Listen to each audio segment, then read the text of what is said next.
And I'm going to bring in now Brother Daryl Craig, who started the Blue Coats organization, an organization devoted to kind of keeping an eye on kids as they come to school in the morning, as they leave in the afternoon. How disappointing is a day like this after all the work that you've done?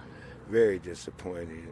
I can't even express the level of frustration and disappointment, and just feeling a desperation overall. It's heartbroken, actually.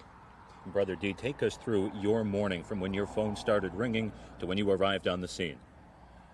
Oh my God, bonkers.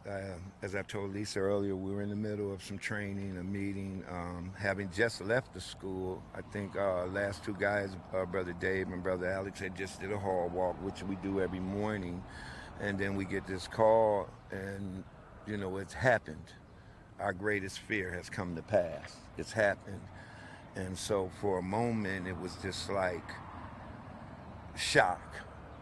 And, you know, we responded, got up here, and it looked like a war zone.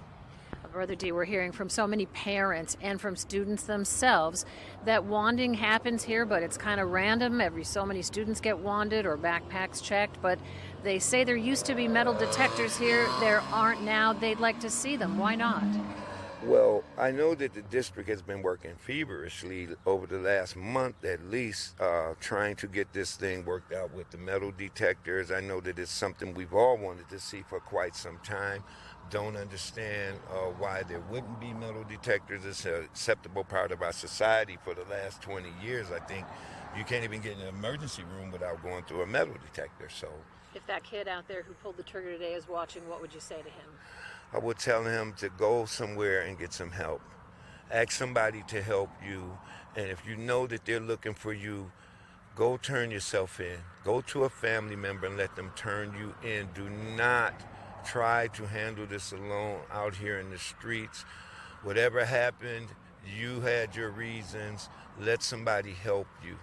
Please let somebody help you. If a family member is listening, you know eventually that this thing could possibly end bad. Let's not take a bad situation and make it worse. Go get some help for that young man.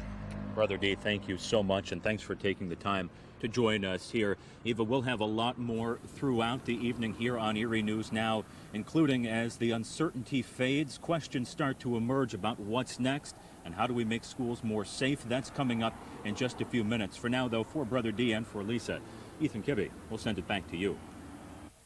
Ethan, Lisa, Brother D, thank you so much. Some powerful words from Brother D, some very real words as that.